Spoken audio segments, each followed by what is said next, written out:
Togoragia Ayage makaromerera Pacific Waves TV Wokone Pacific Waves TV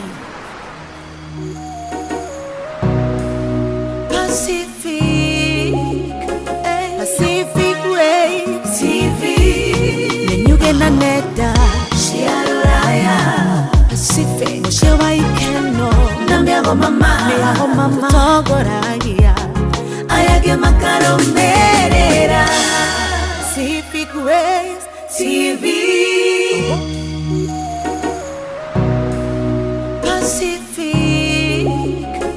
Pacific Waves TV Nenyuge na neda Shiaraya Pacific Moshewa ikeno Nambiago mama Togoragia Ayage makaromerera Pacific Waves TV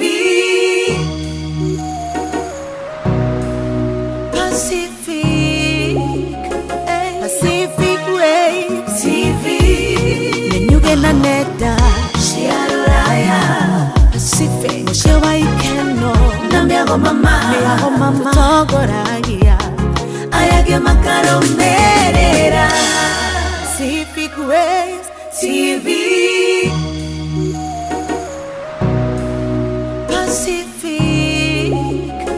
Pacific Waves TV Nenyuge na neda Shiaraya Pacific Moshewa ikeno Nambiago mama Togoragia Ayage makaromerera Pacific Waves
Jesus Christ, God, we give you glory. Father God, we give you praise. Our coming together tonight, oh God, is because we have the hunger for you. We've opened our minds, we've opened our ears, that God, you may minister to one of us, each one of us. Looking forward, oh God, that in this generation, you shall be real even in our lives.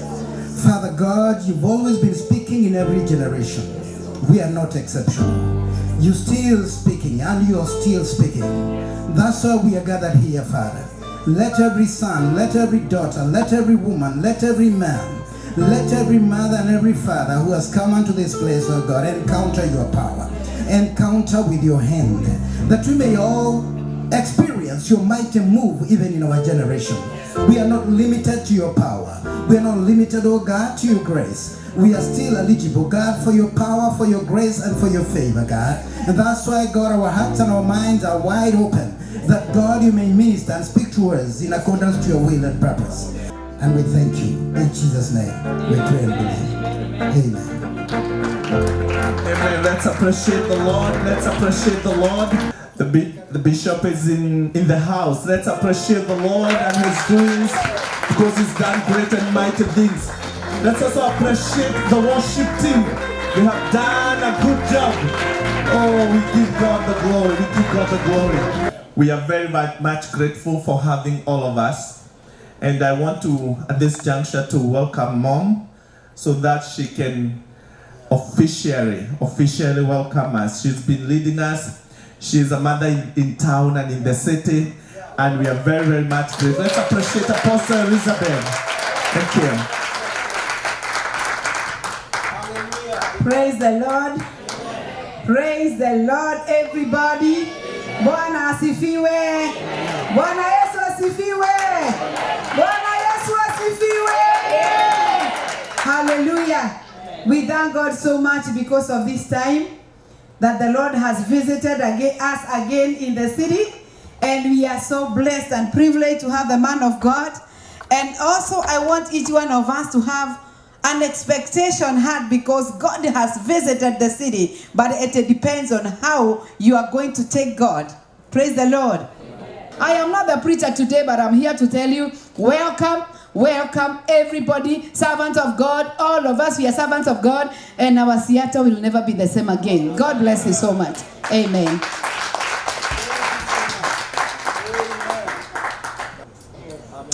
We give God the glory. I want to ask Bishop Bright to come over here and introduce to us the ministers of the gospel who are here. Thank you, our bishop. When I just saw you, I remember when I was in Lake Nakuru Secondary School. You've been my mentor. I've walked with you, and I've seen you preach even the days of KBC program. I still remember.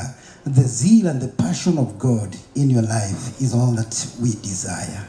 Today we are blessed. I want to just acknowledge the servant of God that has come together to be together with us this evening. May I have all the servants, the ministers of the gospel, to rise on your feet.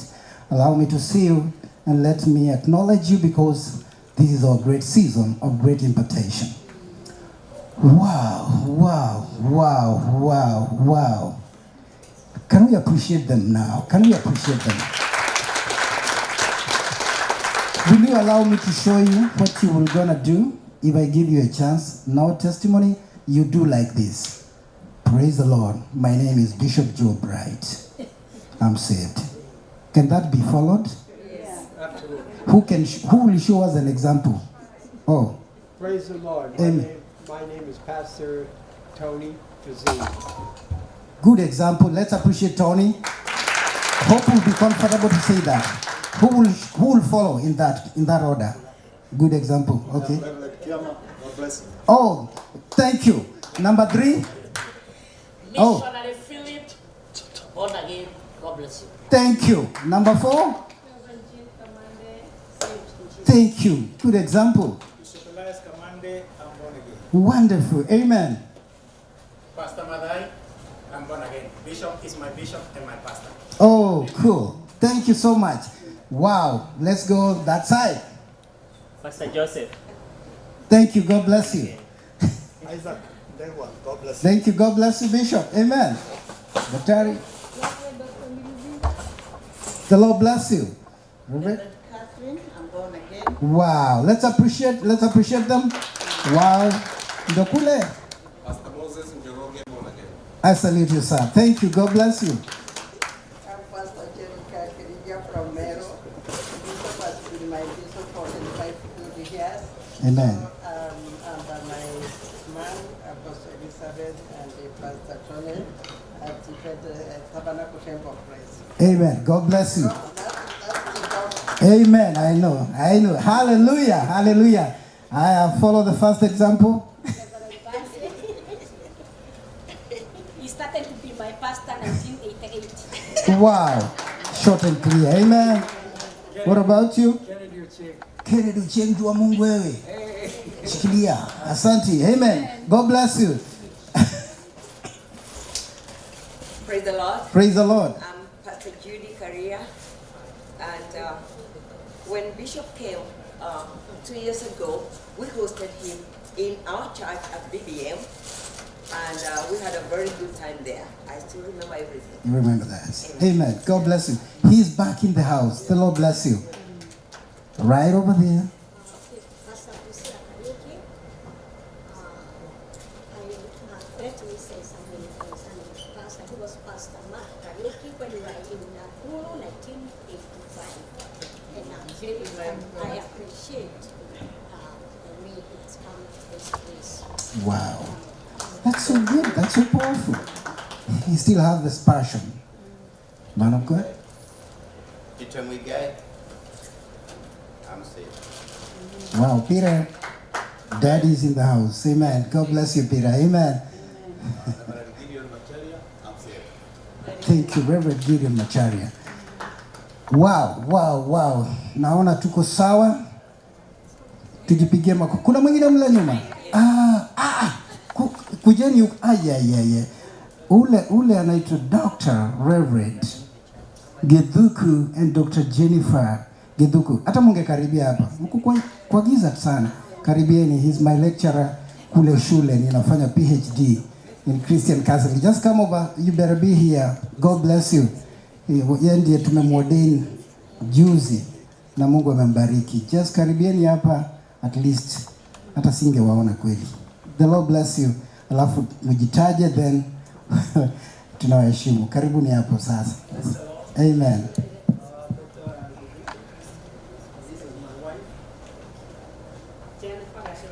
Jennifer, Dr. Jennifer Gadhoka. Nashoka. Karibieni hapo. Asante sana. Kuna mwingine? Wewe. Kuchonjo. Praise the Lord. Peter Kareli.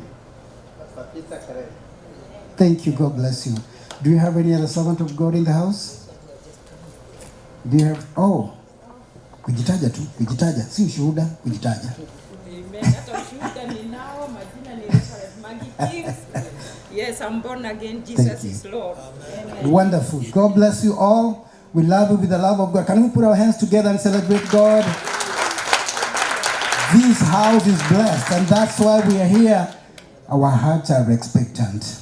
Allow me, before I call the whole house to sing, we call Mwarwaza Yuni here. She's a gospel artist, and she's in the house also to be blessed, to sing a number. And let's try, see what will happen. Bwana Yesu asifiwe. Praise the name of the Lord. I'm Irene Mwarwaza Yuni, born again by the grace of God. I'm going to praise my God with a number. God bless you. Nenie gobo na dugata yaku. Nenie olewa iwereire tha morugu. Keninera kehana geshonoko. Nedoka bere yaku gwere newega. Wehokeku wa Jehova Gai. Newaginya jiarwa na jiarwa. Gotanya ihigo shaku na gado. Igera jashaku gowa shena rebo. Amen. Masiniri asiyarega isikaruta wira. Amen. God bless you. Ate gai nuhakete ngoro yakwa maguta. Worship team, please come. Get the mics. Let's get ready so that we can worship the Lord. You are worthy of my praise. Oh, you are worthy of my praise. Make a way where there seems to be no way. He works in ways we cannot see. He will make a way for me. He will be my God. When we cross into His side, with love and strength for each new day, He will make a way. He will make a way. Let's lift our faith before the Lord in the name of Jesus. Heavenly Father, in the name of the Lord, we want to thank you for this hour. Thank you, God, for you have intended to bless our church, oh God. We have been praying for this city, dear Father. And you have said again and again that revival will come through this city, oh Lord. And we want to thank you that, God, you have sent your servant all the way from Nairobi with an apostolic ministry. Our hearts are ready, Lord. We open our hearts to you that you may feed us, oh God. We give all the glory and honor to you. We pray that nothing can stop the move of God from moving in our hearts today, moving in our city today, moving in our generation today. For this is the timing of the Lord, and you have brought your servant, dear Father. Therefore we pray that nothing will stop you from doing what God you intended to do in the name of the Lord. Therefore we welcome your servant today. As we welcome you, dear Father, may the kingdom come and your will be done. May you open up our hearts, dear Father, that you may speak to us in a special way. Father, we thank you, we honor you. We put the kingdom of the devil down under our feet in the name of Jesus. Every hindrance down under our feet and broken down in the name of Jesus. Releasing the power and anointing of the Holy Spirit to be upon your servant right now. We thank you and we honor you. In Jesus' name we pray. Amen and amen. Amen. The Lord Jesus has purposed such a time like this. In this timing, we are going to receive the servant of the Lord with an apostolic word for us. We cannot miss it. We cannot miss it. You cannot miss it. So I believe our hearts are ready, and it gives me great pleasure to see the servant of the Lord coming all the way from Nairobi. He has been one I have followed very much, and he has come to our city Mombasa many times, and we thank God for the ministry that he is serving in, and he is working through him with an apostolic ministry across the nation and even across other nations. So today we are privileged. It's such a great honor, even for me and the leadership here, to be the person who ushers in the servant of the Lord, Bishop Dr. Kariuki.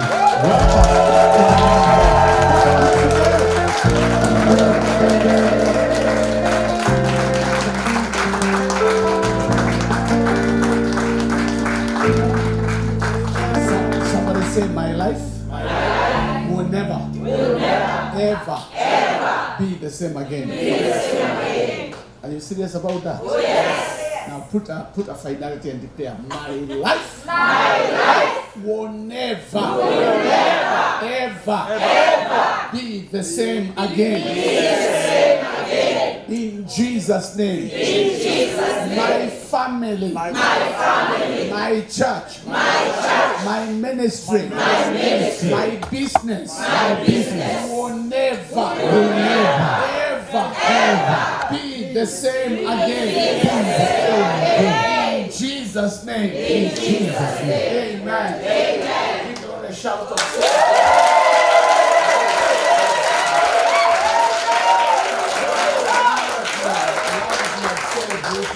now you have celebrated, look for a witness and tell somebody you are my witness.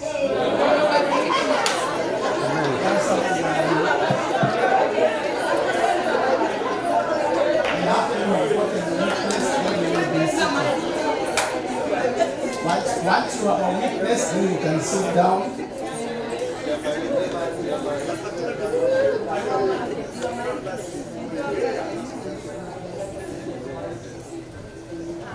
Blessed be the name of the Lord. What is a joy? It's a joy to see every one of you. May God richly bless you. Being here tonight for me is a moment that I greatly value and appreciate, because I know the scriptures. The scriptures say, where 2 or 3 are gathered in my name, I am there in their midst, whether they know it or not, whether they like it or not, whether they understand or not. That's God. That's our God. So whether you feel like it or not, He is here. Whether you like it or not, He is here. And He is not here to hit you on the head. You know, there are people who think God is so mad and He has a rungu. He's waiting for anybody to do it in bed, hit them on the head, kick them to hell and say next. That's how at times we think about God. He is so loving. That even while we were yet sinners, He died for us. He rescued us. And you know, the love of God is not conditioned even by what you do. God does not love you more because you have sung good. And God does not love you less because you have missed the mark. The love of God is constant. Amen. Regardless of where you are, He loves you. He loves me. And because He loves me, I just bless His name. Blessed be the name of the Lord. I want to acknowledge all the servants of God in this house. I think this is one meeting full of servants of God. I don't know where you were in the morning when I was giving breakfast to Buana. How can you refuse my breakfast? I have come all the way from the land of Hakuna Matata so I can have some breakfast with the pastors, and then you don't come. But I'm glad that there are those who came. I was not alone. And it was a great joy. It is my tradition. It's something that I formed in my travels, in my apostolic travels, that I want to spend time with the pastors, the ministers, and I want to buy them breakfast. I was telling them, I went to Houston. I went to preach in Houston, and when I was preaching in that church, I saw so many pastors' kids whose fathers I knew. So I asked them, how many of you are pastors' kids? And they all lifted up their hands. And I told them, today lunch is on me. Amen. Lunch is on me. After the service, I will take you for lunch. And you choose where you want to go. Amen. You choose where you want to go. And they chose the best. They chose the best, and I was there. And I didn't sweat on the nose. I did not sweat on my fingertips when I was paying the bill. Because it was a joy for me. I like mixing with the pastors, with the servants of God, because I am one. I am one of them. And I know pastors get tired. Pastors get frustrated. Pastors get discouraged. Whether they say it or not, they get discouraged. And they have nobody to turn to. So when I have an opportunity, I will sit with the pastor and say, talk. You talk. You talk. You just talk. And just let the pastor to talk. And there is no condemnation. There is no condemnation at all in Christ Jesus. Blessed be the name of the Lord. Many times when I meet with my pastors, I tell them, this is a time you can throw stones. Nobody's going to throw a stone to you. This is a time you can say anything. In this meeting, you can say anything, and it will not be held against you. And I just let them talk. And by the time we are living there, they are blessed. I don't want to start mentioning names, but I must mention Priscilla. It's so good to see you, Mama Sami. Mama Sami knows me pretty well from when we were beginning at the old town hall many years ago. Is that Miss Kura? Yeah, I know you. This one I know also. We have been together in Nakuru many years, and all of you. And it's so good to see you. So good to see you, every one of you. Mother, I know for a long time, and you I know. And you also I know. Blessed be the name of the Lord. You see, Jesus said, men shall not live by bread alone, but by every word that proceeds out of the mouth of the Father. And that is the word we want to look at. And God has bestowed grace, his grace on his servants in different ways. There is a grace upon my life that has benefited so many people all over the world. All over the world. And if you tap on that grace, it's going to lift you up. I was not able to come with my wife for the second time. Can you imagine? For the second time, I was not able to come with her.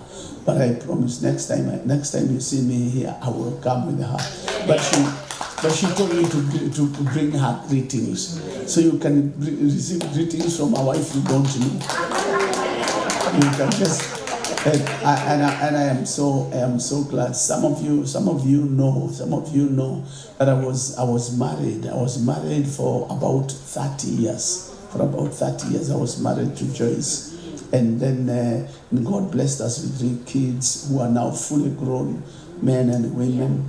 And then sometimes ago, 2007, I think, we went to be with the Lord. She got sick and went to be with the Lord. And and for quite some time, I lived alone. I was preaching alone, sleeping alone, eating alone, showering alone. Everything I was doing alone. Until one day I read a scripture. And the scripture said, it is not good for a man to be alone. I had read it many times, but it didn't have a meaning. But that day I read it, it said, it is not good for a man to be alone. It didn't say it for a woman. It said it for a man.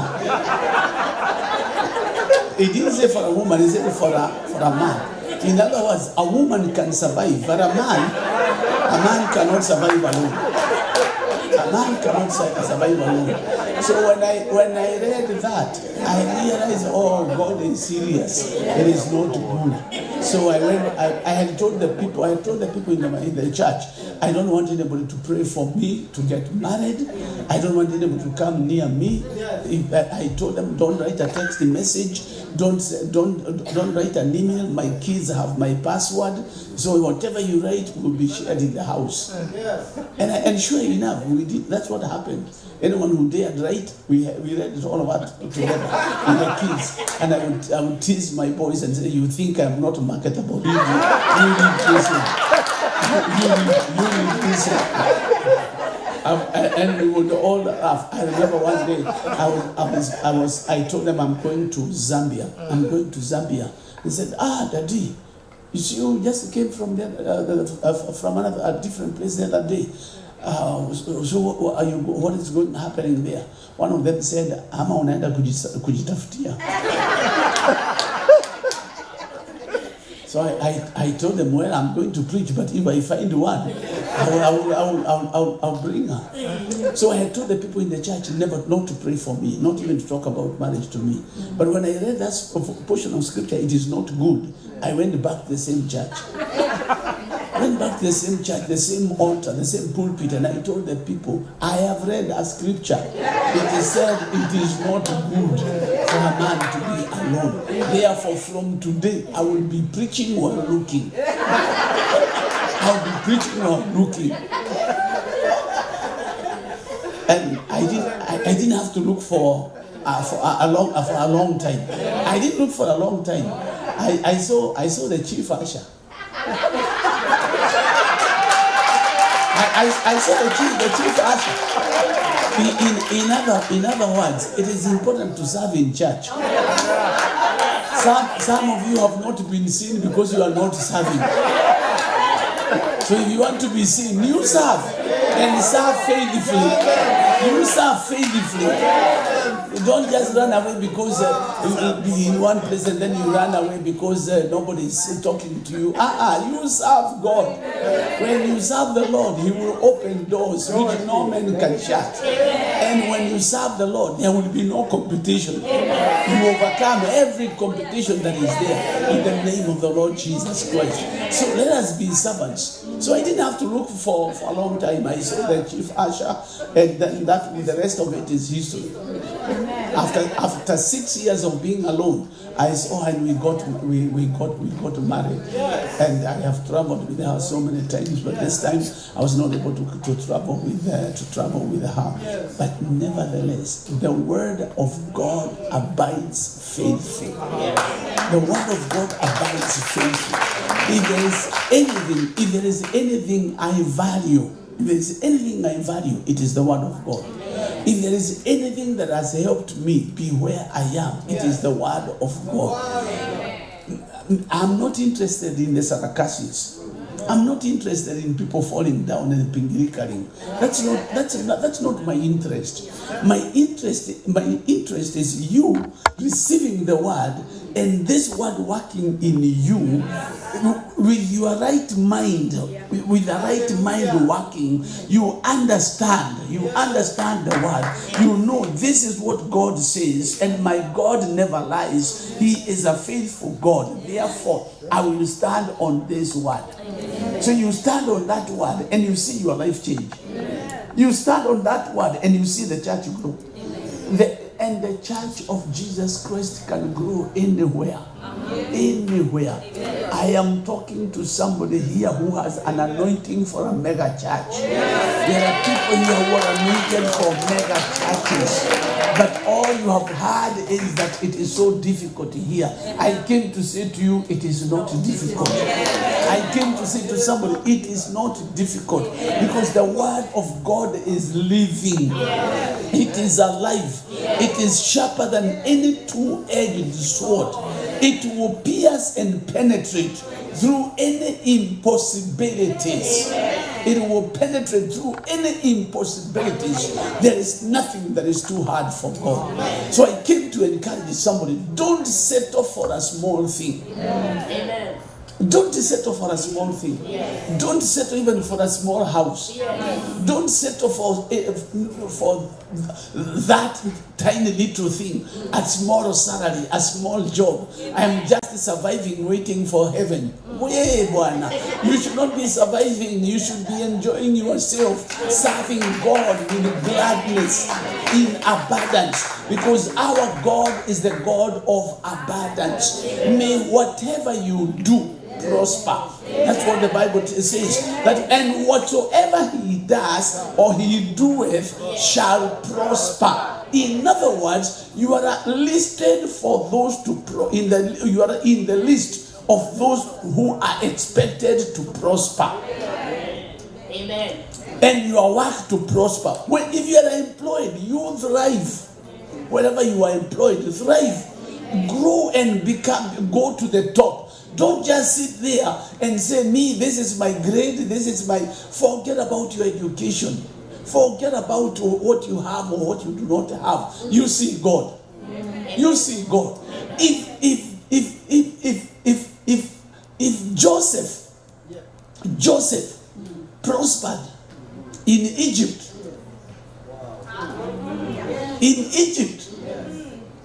you are a better born.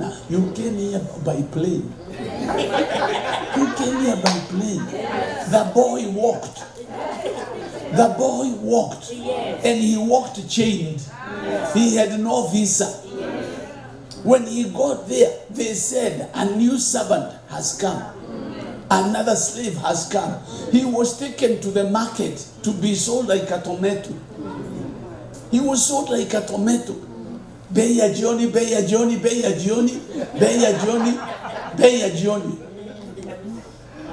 And Potiphar bought him, Beya Johnny. But he prospered until he became very prospered.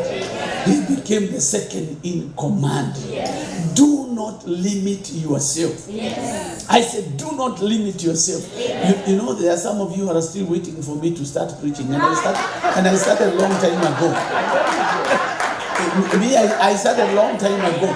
Some of you are still waiting. When is he going to start? I started a long time ago. So he prospered because God was with him. So know this in your system, that you are not here because you know how to hide. You are not here because you know how to hide. No, your hiding can help you nowhere. Your hiding will not help you anywhere. If God wants you out of this place, it doesn't matter where you hide. Doesn't David ask, where shall I hide from your presence? If I go into the deepest parts of the ocean, you are there. If I go into the darkest places, you are there. Hey, you are not here because you have been hiding. No. Or because your cousin is protecting you, or your uncle is covering you. Apana, you are here by the divine plan of God. It is Jehovah. Jehovah has kept you here. If he didn't want you here, even with the papers, you still go. Even when you have all the papers, you find yourself seated in a plane with a policeman, a police officer next to you, to be handed over to the immigrations when you get to Nairobi. You would find that, you will see that. But God wants you here. Because as far as the plan of God is concerned, your blessings are not in Kenya, they are here. If he wanted to bless you in Kenya, he would have left you in Kenya the way he left us. My blessings are not here. My blessings are in Kenya. Here I'm a visitor. Here I come as a visitor. I come to rest. Here I come to rest here. I preach once and then I rest the whole week. But when I am at home, that's where my blessings are. People will follow me with the blessings. Not will they follow me with the blessings. I meet with Bishop, I have not seen you for a long time. You know, there is something I've been wanting to give you, and they give me money. Not that I need the money, but they need the grace in my life. Yes. You know, that's one thing that we need to understand. You don't give your pastor money because your pastor needs money. No. You give your pastor money because you need what they have. The grace that they have. But once you discover that there is a grace in this man, and I need to tap on that grace, then you will be givers. You will be givers. And when you are a giver, you shall receive. You will receive. So the young boy was sold, was bought by Potiphar, and he prospered. Where you came here by plane, whether it was a cargo plane or a passenger plane, but you came here by plane.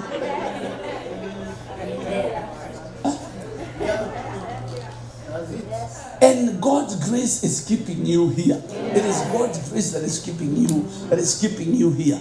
So make use of that grace. Make use of that grace.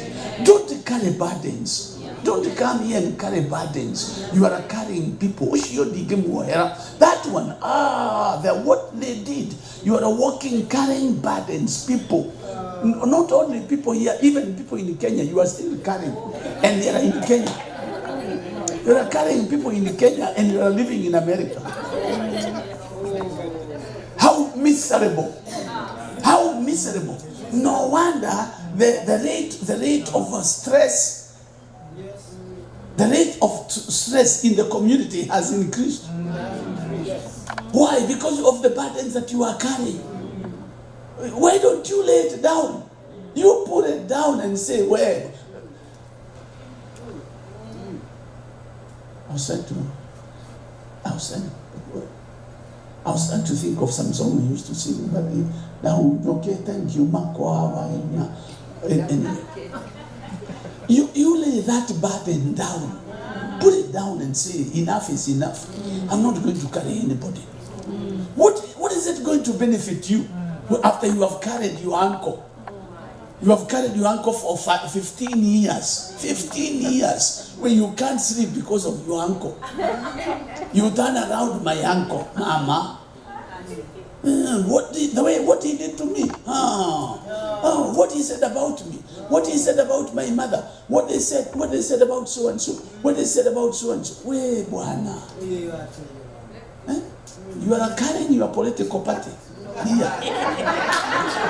Carrying your political party. Oh, you know the way they did to my party, the way they did to my leader, the way they did to my MP. Where are you? You are here in America. You leave the Kenyans do their Kenyan things. You do the American things. And enjoy the presence of God here. Enjoy the wisdom of God here. Let the Kenyans, if they are fighting, let them fight. They don't fight in Kenya, then you come and fight here. They quarrel in Kenya, then you come and quarrel here. Bana, this is America, Bwana. I have got to come all the way from Kenya to remind you this is America. This is America. So you cannot be in America and you are thinking Kenyan. You are thinking Kenyan. Even when you go to church, the offering has got to be counted in Kenyan shilling, then translated or transferred or something into the American dollar.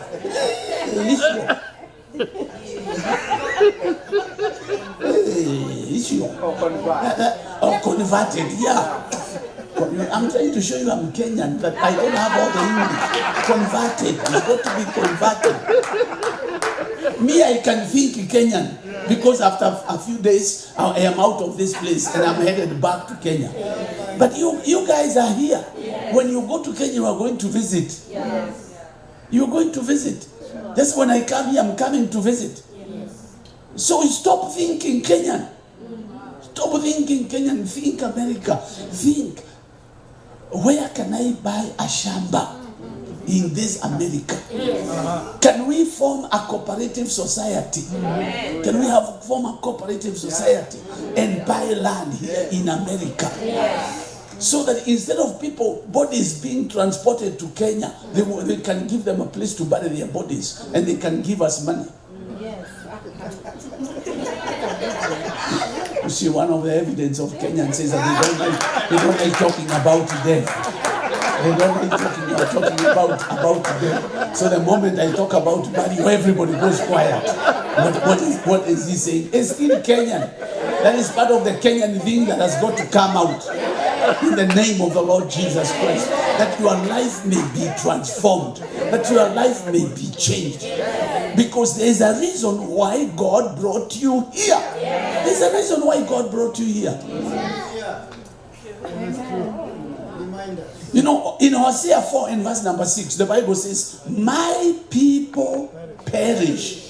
My people are destroyed for lack of knowledge. What is lack of knowledge? In other words, in another word, ignorance. Ignorance brings destruction. Because of not knowing the word of God, because not knowing God, because of having the wrong perspective of God, the people of God are being destroyed. And others are being destroyed because of rejecting the word. Where you hear the word and you say, Di kuruta. You say, I'm not going to receive that. I was not taught that by John Kirk. I was not taught that by the missionary who came to our village. And the missionary didn't know everything. And the missionary did not want you to know everything. Because if you knew everything, they would have to go back home. And when they go back home, that is coming back here, they would have to go and work. Because here, time is money. So they could not give everything. Whatever they did bakisharing, leaving something so that they can stay there a little bit longer. But Jesus said, you shall know the truth. And the truth. Which truth? The truth that you know shall make you free. It is the knowledge of the truth that brings freedom. In this nation, in this state, once you know the truth of who you are, once you know the truth of the anointing of God upon your life, once you know the truth of the grace that you carry, you receive a freedom. You receive a freedom, and you are able to operate better. Many years ago, I went to a conference in Nakuru. I was invited by a bishop. I was not a bishop, I was just a simple pastor, struggling like any other pastor. For your information, pastors struggle. So I was struggling in Nakuru just like any other pastor. And this bishop had friends who had come. And he wanted one of them to come and preach in our church on Sunday. And I told him I would like to listen to them first before I say yes. So I went to the meeting not to be blessed. I went there to listen whether that pastor qualified according to my standards to come and preach to our congregation, which was about 50 people or less. So I went there and I sat right there at the back. I sat there to inspect and find out what kind of a person is this. And they read the scriptures. They said there was a mystery. The mystery, this is in Colossians 1, 25, 26, 27, 28. The mystery which was hid for many generations has now been revealed to us, which is Christ in you, the hope of glory. They read that scripture and my eyes were opened up. My eyes were opened up. About Christ in me. Christ in me. Those were the days we used to sing. You mwamba. You mwamba. Yes, so we used to sing that. So I went back to church. Priscilla was in that congregation. I went back to church and I told them from today, there are some songs we are not going to sing. I told them from today I have quit working for God. I'm not going to work for God again. And they looked at me, they thought I was going back to my teaching profession. I told them from today I have decided that God and I are in one team. God and I make the unbeatable team. We are working together. I have quit working for him. When I read about the mystery which was hid in many generations has now been revealed, Christ in me, the hope of glory. I told them now we will not sing about the Christ in heaven, we are going to sing about the Christ in us. Because he lives in you. What does that mean? That means if Christ wants to bless anybody, he will use your hands. If Christ wants to save anybody, he will use you. If he wants to go anywhere, he will use your legs. So you've got to know that the Christ is in you. Huh? You know, having grown up in the Tukutendresa days, my mother was a real Tukutendresa. The original Tukutendresa. She got born again 1955 at 3 a.m. in the morning. And that is a testimony I had many times. That kid she ought to go. That's when she got born again. I know. I remember very well the day my father got born again, 1957, at 8 in the night, 8 in the evening. That one I remember very well. Now, having grown up in the Tukutendresa revival, the East African revival, you get to a point where you look down on yourself. Because we were told, you are nothing. You are nothing. And we just dwelt on the smallness of you. But now, receiving this revelation that Christ in you, the hope of glory. I didn't even think about the hope of glory. I actually just thought of Christ in in me. Me. From Elbagon. Christ in me. Warufaga. Christ in me. I started seeing myself differently. I saw myself, kumbe, I'm not just a Kikuyu. Kumbe, I'm not just another young man. I am a carrier of the very life of God. I am a carrier of God himself. I looked at myself in the mirror and I said, you are a carrier of the life of God. You are a carrier of God. Even if God wants to go anywhere, he will use your legs. Oh man, that changed my life. It changed my way of preaching. You know, we used to pray. Jehovah, oka, ikoroka, nadogato mane, ikoroka. That's how we used to pray. That's how we used to pray. Now I realize, kumbe, he does not have to ikoroka. He is right in here. He's right in here. Psalms 68 found a meaning. Let God arise and his enemies scatter. Where is he going to arise from? He's from within me. Let God arise within me and his enemies will be scattered. I came to tell somebody, your enemies are being scattered tonight in the name of Jesus Christ. Your enemies are being scattered as God arises in you. How does he arise in you? By knowing who he is. By knowing who he is. When you know you are God, oh man, you know there is this girl, I always give a testimony about her. There's this girl in Naivasha. In Naivasha. I think they live in the US today. They live in the US, I don't know where. Colombia, anywhere, wherever.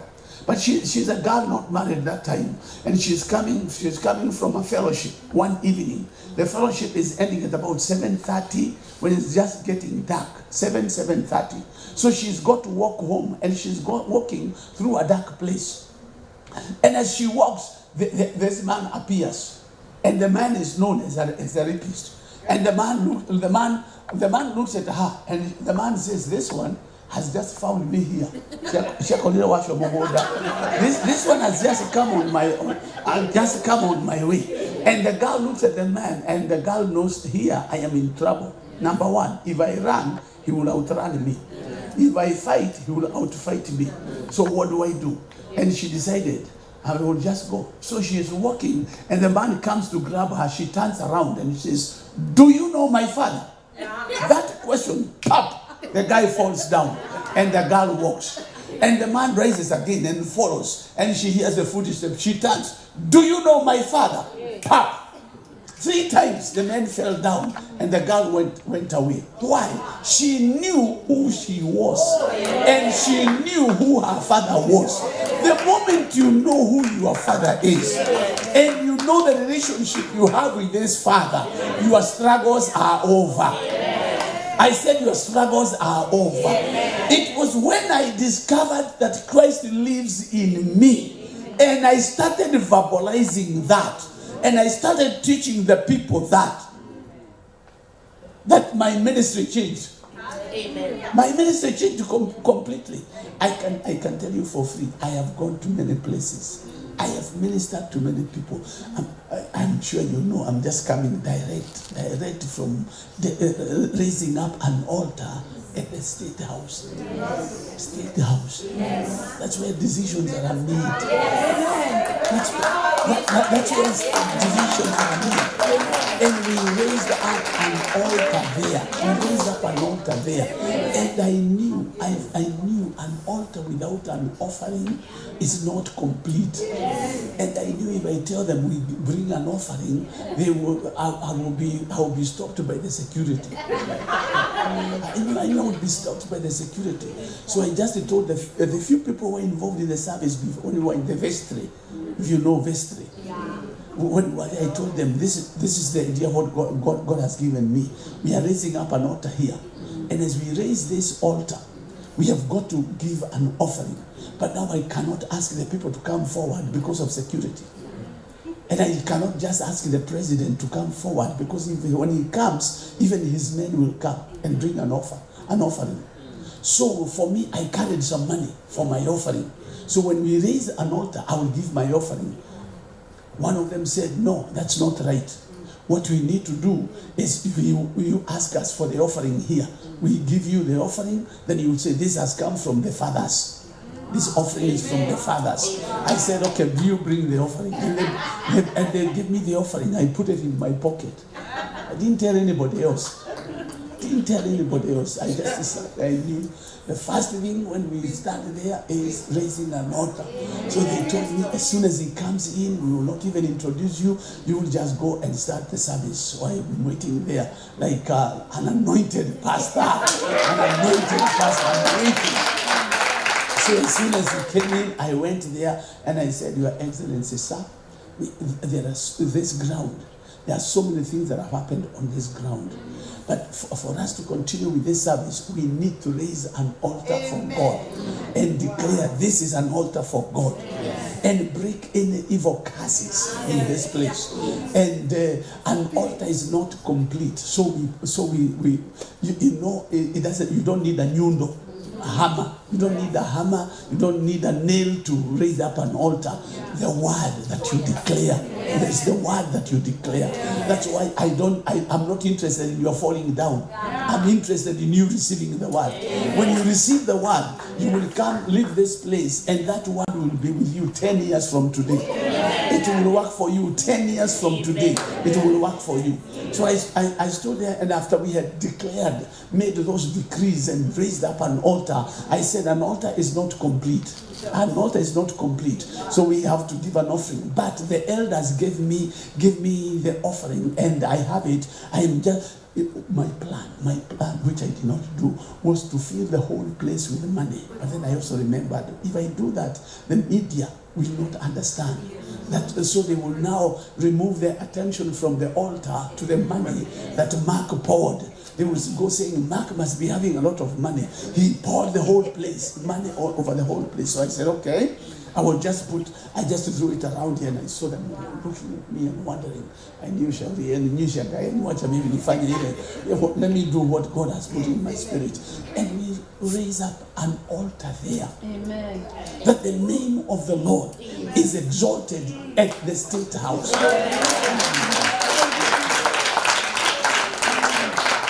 The name of the Lord is exalted there. Decisions that are made where the Lord reigns. Yes. So having done that, don't think that pleased everybody. No, it did not please everybody, so we must have made a few enemies. But they would always be there. They would always be there. And you cannot stop people from talking. Yes. You cannot stop people from talking. Yes. As long as they have a mouth, let them talk. We had a teacher who used to get annoyed in school when in the staff meeting when some teachers were making noise at the back there, and he would say, "Well, Mogore, Maura, you talk or I talk or who here who?" Then talk. So for people to talk, it is common. It's normal for them to talk. So let them talk or you talk or you talk or when I go doing what God wants me to do. When I go fulfilling the purposes of God, you keep talking. Huh? And you know, and let me not go in that. Now I was going to tell you about Isaac. Isaac in the land of Gerar. In Genesis 26, the scriptures say he prospered and the man became great until the Philistines envied him. Until the Philistines envied him. So even at being envied, bless the Lord. It is because they have seen what you have. So don't miss sleep because people are talking about you. What else did you think? Did you want them to talk? Who else did you want them to talk? Let them talk. And if you are one of the talkers, you talk. If you are one of the talkers, you talk. You keep talking. And while you are talking, we are going forward. While you are talking, we are moving forward. We are progressing in the name of the Lord Jesus Christ. And these days, people talk in different areas. People talk in the social media. People talk in their homes. They talk in different places. And they will talk and talk and talk and talk and talk. But the wise one will not stop doing what you are doing. Because you know they are talking so that you can stop doing what you are doing and you start facing them. They want you to stop what you are doing and start fighting them. You stop fighting the devil and you start fighting them. Our battle is not carnal. Our warfare is not carnal. It is spiritual. We were not called to fight one another. We were called to fight the devil. So get your armor ready and fight the devil. Don't fight one another. We don't have to fight one another. We don't have to destroy one another. We can survive together. We can win together. We can help one another. We can lift up one another. I know there are people who didn't come tonight because of whatever has been going on in the social media. A lot of unfortunately I didn't read it. But I received some text messages. I received some WhatsApp messages. Right even before when I was to come in July, I had already received some telling me, you know, there's a problem here. There's a problem here. There's a problem, and it's true that there has been a problem. So, what do you do with the problem? Are you going to keep the problem? Are you going to allow the problem to keep you from doing what God called you to do? No. A problem is there to be solved. A problem is there to be solved. It's not there to be talked about or to be sung about. It is there to be solved. And when you see a problem, it is up to you to see, okay, what can I do to solve this problem? And I want to say to you that the problem that has been sitting on you has come to an end in the name of Jesus Christ. The problems that have been delaying the church have come to an end today in the name of Jesus Christ. By the anointing, by the corporate anointing in this room, that problem comes to an end in the name of Jesus Christ, and to the glory of God. We are not going to allow the devil to sit on us that we cannot move forward just because there is a problem. No, we will not do that. We will rise up and move. And we are not going to kill our soldiers. We are not going to murder our soldiers and bury them. Apana. If they have a problem, we will carry them. We will carry them and say, come on, let's keep moving. Let's keep moving until they get healed. Let's face it, Buana. You remember you remember the Jews? The Jews caught a man and a woman together.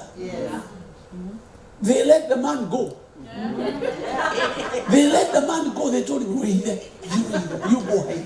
This one we shall deal with. Leave this problem to us. You go hide. And they got the woman. They took the woman. And they went looking for Jesus until they found where Jesus was. And they told Jesus, this one we caught her in the very act. In the very act. Was she alone in the act? She was not alone in the act. There were two. But the man was not there. And Jesus looked at them and he said, okay, I understand. That is terrible. That is so bad. I understand. But you do this. Let the one who has not sinned, be the first one to throw your stones. Be the first one to throw the stone. So what did he do? He stooped down and he started writing on the ground. The Bible does not tell us what he wrote. It doesn't tell us what he wrote. So I have an opportunity of suspecting what he wrote. Or speculating, or whatever. And my suspicion is that when he wrote, whatever he wrote on the ground were the names of the women that this man had been running around with. So he wrote there, Akini. And the one who was afraid to Akinyi looks and says, oh, he knows. He knows. So he dropped his stone and he went away. Then he wrote another one, Wangare. And the one who was with Wangare, he knows. He dropped the stone. He wrote all the names until all the men were finished. They all ran away. But when they were coming, when they were going to him, they were holier than thou. Holy, holy, holy. And they are carrying their stones. This one we are going to finish. So let us not be people who are going to kill our own. Let us not be people who are going to kill our own. Let us rescue our own. Let us walk with them. Let us walk with the wounded. If they are wounded, let us help them. I was telling the ministers we were with this morning of a story in Nakuru. In Nakuru, when this revival is going on in Nakuru, and then there is this pastor, a young pastor. He was not married, but he's being told he is being seen in people's house, in the sisters' houses at the wrong time, and he's pinned on one sister. And the people and the brethren say he was seen going into a sister's house at 11 in the night. Others said they had seen his shoes in the sister's house at 6 in the morning. And they talked and talked and talked and talked. When I got the information, I called a few preachers, and I said, wait, now his story in Nigeria, have you heard this story that is going on? Yeah, every one of them had heard. So I asked them, so what do we do? Are we just going to sit here? And they said, what can we do? That man does not listen to anyone. I said, no, we will call him. We will call him. Let's call him. We were about 4 or 5. We called this pastor. And we sat down and we told him, okay, you know what? You know, this is what people are saying. Tell us, what is whatever people are saying true? And the pastor said, I want you to know, if there was a time that God ever remembered me, it is now. It is now that you have called me. Because what the people are saying is true. And I have been fighting, I've been praying, I've been asking God, more than Jehovah, don't die here. But I just find my legs going there. I just find my legs taking me there. So if there is anything you can do to help me now. And you know, corporate anointing is more powerful than just a single anointing. So we are gathered there, 4-5 preachers and him, and we are calling upon the Lord. You remember these guys, these guys who took the paralytic man to Jesus, and they went up the roof. The 4 of them, Jesus saw their faith, not the faith of this man, but their faith, and the guy was healed. So we told him there's corporate anointing here to break every yoke. And we prayed for him. And that yoke was broken. That day he testified and said, God has remembered me. But what do many people do? Many people will call one another. Have you heard? Hey, have you seen? Have you heard? Have you heard? And when it's all have you heard, all you are doing is spreading all over the sickness, the cancer. But somebody has got to rise up and say, enough is enough. And I came to say, enough is enough. Enough is enough. The time for revival has started. I said the season for revival has started in the name of Jesus Christ. So I came to say to the revival and to the church here, on to your marks. Set, go. I came to say, go into the revival. See your churches grow. See your congregations grow. See your businesses grow. May the Lord open your eyes. May the Lord open your eyes. May you see the grace of God upon your life. May you receive the grace for prosperity. May you receive the grace of forgiveness. May you receive the grace of forgiveness. May you forgive yourself first. May you forgive yourself first. May you forgive others. Because many of us have been involved in the talking.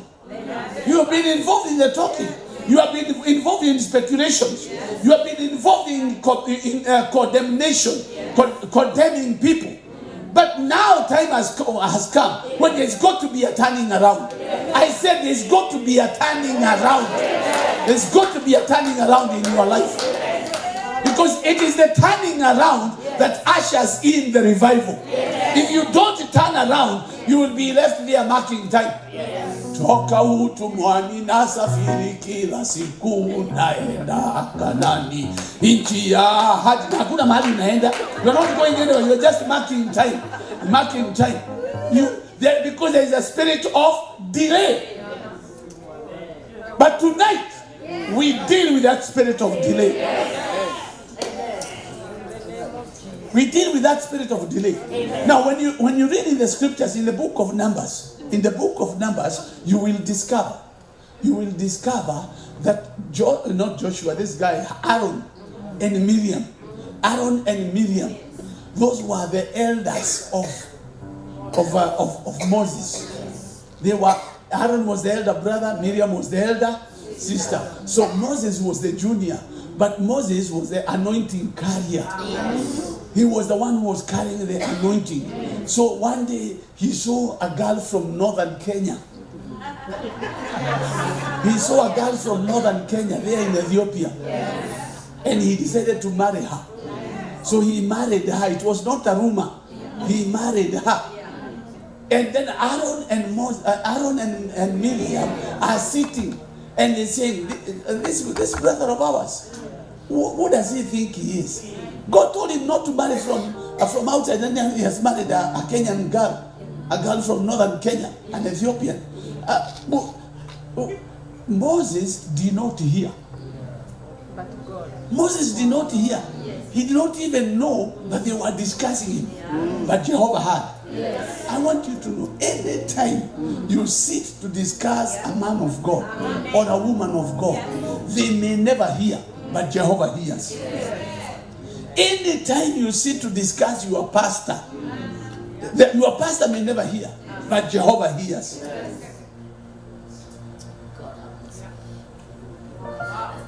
And when Jehovah heard, he decided to handle the case himself, not to send an angel. He decided to handle the case himself. And he did not go to these two guys, Aaron and Miriam. He went to Moses and told Moses, get me Aaron and Miriam into the tabernacle. Straight away. Tell them to come. Let's go. So they went to the tabernacle. And when they went to the tabernacle, the Lord came himself. And you read your Bible when he stood by the door. There are inside, he stood by the door, meaning you can't run away. And when he stood there, he did not ask them questions. He did not even ask them to explain themselves. He told them, I speak to other prophets through dreams. But Moses, I speak face to face. So he makes a statement. Then he asks, were you not afraid? Were you not afraid to speak against my servant? Were you not afraid? In other words, as far as God is concerned, it's a fearful thing to discuss his servant. Now, that does not mean that the servants of God are perfect. They are not perfect. I'm not perfect. You are not perfect. But as far as God is concerned, it is a fearful thing. That's why he asks, were you not afraid? Why are you not afraid? So you go there and you sit, Mark Yahuana, Mark Yekaga, Mark Watalie, Mark. Wait, watch out. He is hearing. He is hearing. And the moment he said that, why are you not afraid to speak against my servant? That was the end of the meeting. That was the end of the meeting. The only agenda was, why are you not afraid? That was the item of agenda. Were you not afraid? As soon as he said that, he said, that year, I'm gone. When they looked around, Miriam was already leprous. Leprosy had already started eating on her. Aaron, and he was one of the people discussing, was not taken by leprosy. Why? Because he had to give the evening sacrifice. Aaron had to give the evening sacrifice. So those of you who are members, you are not a pastor, you are not a minister, and you come across pastors speaking about another pastor. Tumia, run away from there. Run away. You run away. You find members, pastors speaking about another pastor. You run away, literally tell them, boy, you man a double movie. Today I had a double, and just move off, because that will save you. That is what will save you. God finished the meeting and he left. Miriam is leprous. Aaron has got to give the evening sacrifice, and Aaron looks at his sister and he sees she's leprous. So what does he do? He does not turn to God, he turns to Moses.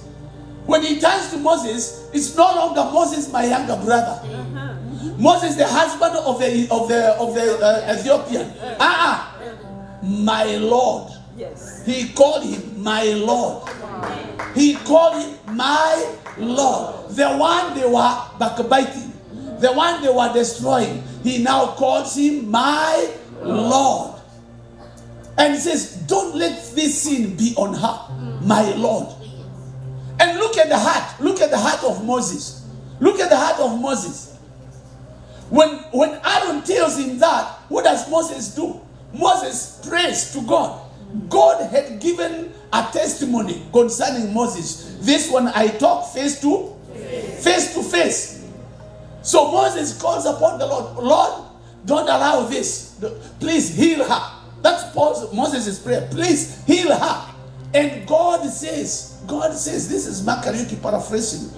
God tells Moses, cases like this, you leave them to me. I don't want you involved. You car kando. Remember the time police was told to go to car kando. You stay aside. Cases like this, I deal with them myself. You don't want God to deal with the case himself. It's going to be hard. It's going to be hard. So this one, leave it, or leave this case to me. And God says she has got to stay outside the camp for 7 days. She has got to complete 7 days. Those 7 days are days of no progress. Where there is a battle, there is no progress. You may think you are progressing, but you are progressing nowhere. You are just spending a lot of energy, marking time, and going nowhere. And that's where the church has been in Seattle. That's where the church has been in Seattle. Because you want to discuss this. You know this. And I'm told it's vital. It's vital. This is vocabularies that came with the social media. So when it is vital, what does that mean? That means that no progress is vital also. So it's not only here; it's affecting all the people who are seeing it in the social media. But God said, "Let her stay out for 7 days. 7 days, no progress." I came to say to you, your 7 days are over. I said, your 7 days are over. I came to speak to the church in Seattle, the church in America. Your 7 days are over. Your days of no progress are over. Your season of mourning is over. Your season of lamenting is over. It is time now to rise up and to tell the Lord, Lord, forgive me. Lord, I want to move forward. I want to go beyond. I want to rise up. I want to see change in my situation. I want to see change in my church. Let there be change in your church. Let there be change in your life. Let there be change in your congregation. In the name of Jesus Christ. For when there is change, then there will be progress. There will be progress. Take a moment and lift up your voices and tell the Lord, Lord, forgive me. Forgive me, dear Lord. Forgive me where I've done to evil. Forgive me where I've destroyed your servant. Forgive me where I've discussed your servant. Forgive me where I have dishonored your servant. Forgive me. Forgive me, dear Lord. Oh, cleanse me, dear Lord. Who is the God of the Lord? Who is the divine place, Lord? You alone are Jehovah. You alone are mighty. You alone are glorious. You alone are forgiving. You alone are forgiving. Thank you for your cleansing. Thank you for your cleansing.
Because of words that have come out of your mouth, that struggle has come to an end.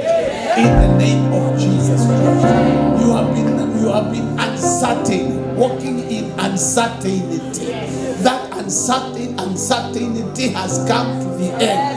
From tonight, in the name of Jesus Christ. Therefore, every spirit of infirmity that has been pursuing you, right now, I declare it null and void and of none effect at all in your life, in your ministry, in your family, in whatever you do.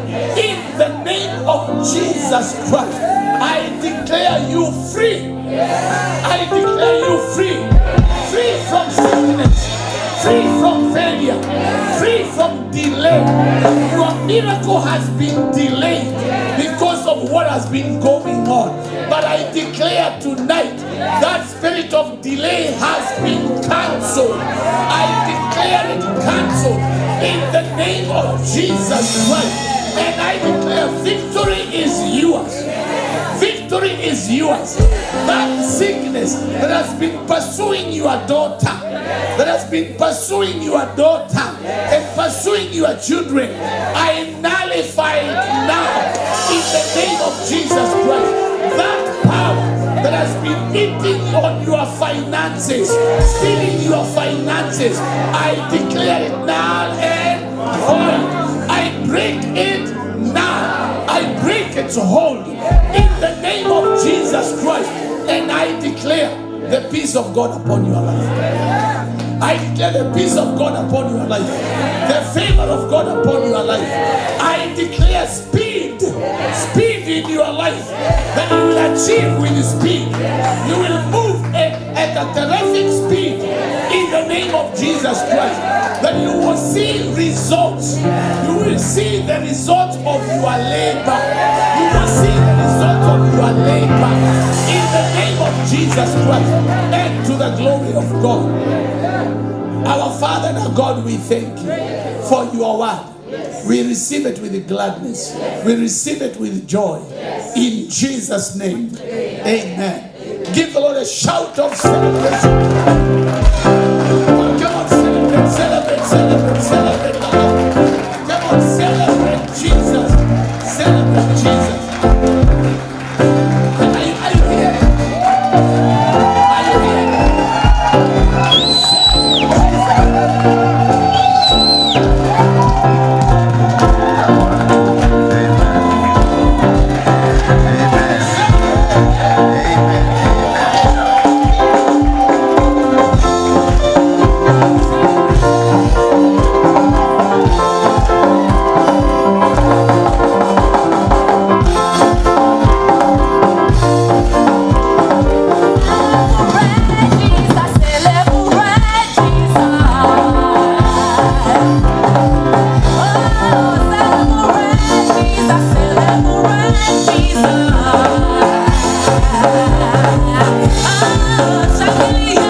shall it be. Yes. So shall it be. Yes. In Jesus' name. Amen. Freedom has come. Amen. I said freedom has come. Amen. Freedom has come. In the name of Jesus Christ. Blessed be the name of the Lord. Amen. If you have not brought in your offering, I don't know what you are waiting for. Don't be religious. You bring in your offering. You bring in your offering. This is an offering about which you are saying, this is my celebration offering. This is my celebration offering. The chains have been broken.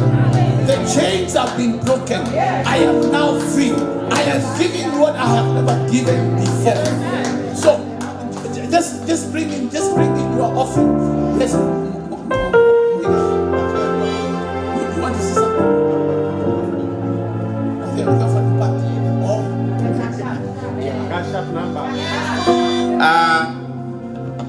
Have you received the word? Yes. Have you been blessed? Yes. Now, can I read something before you bring your offerings? This is my father, and I am humbled to even share the platform with him. Now, you all know that he's a great man. Who is in doubt? Did you know that he is the bishop of the country? Amen. The bishop to the president. Amen. The bishop to nations. Amen. And he is humbly in our presence. Glory and honor to God. Now, our offering today is going to be very special. Because it's not going to be an offering. It's going to be a gift. Hello? Amen. Why do I say that? The Bible says in Proverbs 18:16, a gift opens the way and ushers the giver into the presence of the great. Amen. What's happening? Can I repeat? In New International Version, the Bible says a gift opens the way and ushers the taker. The taker. The taker. Now, what does a gift do? It opens a door, a way, and since he's a teacher, he's in the class of those people who taught us arithmetics, how to write and how to read, but I believe as you do, most of us were never taught how to live. Hello? We were taught everything else, but how to live and to live well, we were never taught. Now he's coming here to remind us that a gift that is given by a giver opens the doors, and those doors ushers you into greatness. Praise the Lord. Some of us are struggling the way we have been told. Mark timing. And you know his name is Mark. But he's telling us the time to mark time is gone. The time to be ushered into greatness is now. And one of the ways to be ushered into greatness is by giving a gift. Because the gift opens the door for the giver, not the receiver. He has confessed. He is blessed. I can attest only 3 people, as far as I am concerned in this room, have shaken hands with President Ruto. Hello?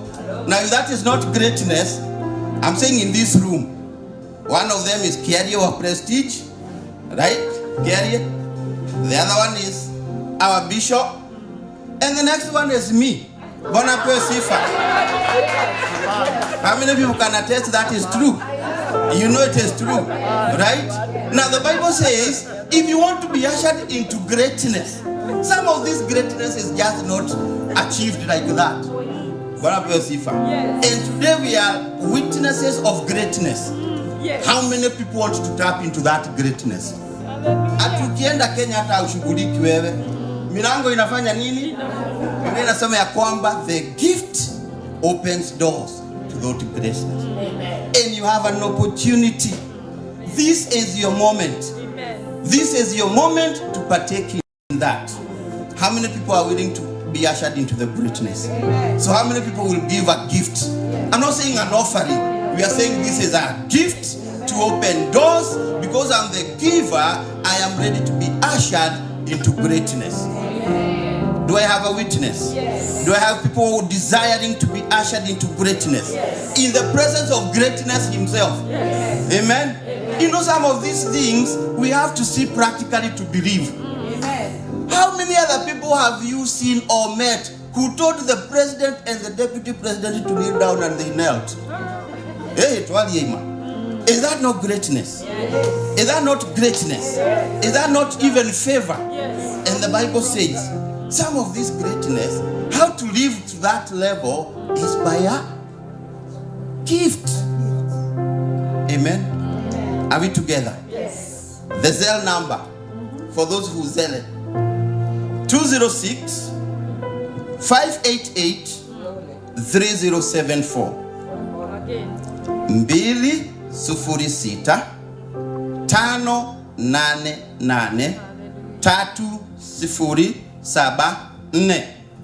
That's the Zelle number, and it is also the cash app will be Millie Zing, MILLIEZING.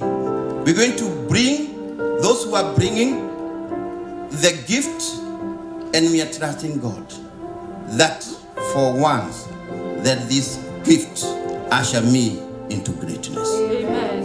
Amen. Amen. Let's welcome Apostle Elizabeth. It's through her leadership that we are able to congregate here. Amen. Isn't she not an amazing woman of God? Isn't she not an amazing woman of God? Thank you, Father, for raising such a one in our midst at a time like this. Amen. Amen. Praise the Lord. Somebody is reminding me, my co-pastor, we work together, that we need to tell people tomorrow at Tabernacle Time of Praise, if you want to acquire a good seat, come at 10. God bless you so much. So let us pray. Lord Jesus, we thank you so much. You have reminded us that you are not in heaven so far away. You are just within us, oh Lord. What a revelation that God, we've been reading this word every day, but today you have spoken it. It has become a reality that we don't need to struggle even calling like you are far away. You are just in us, oh Lord, the hope of our glory. We are so humbled before your presence. We are so grateful, God, for sending your servant in such a time like this. Thank you because our messes are over. Our delays are over. Our barrenness are over. Everything that did not belong to us is taken away. It's dealt with. And we thank you for that moment. We thank you and we bless you in Jesus' mighty name. I want you to hold your neighbor's hand and tell, let us say the grace together. And now may the grace of our Lord Jesus Christ and the love of God and the fellowship of the Holy Spirit be with us now and forevermore. Tell them, surely goodness and mercy shall follow us all the days of our lives, and we shall dwell in the house of the Lord forever and ever. Amen. After you are done that, give somebody a high five. Tell them, don't miss tomorrow. Tomorrow is the climax of the service. Amen. Amen. Amen. Mubarikiwe.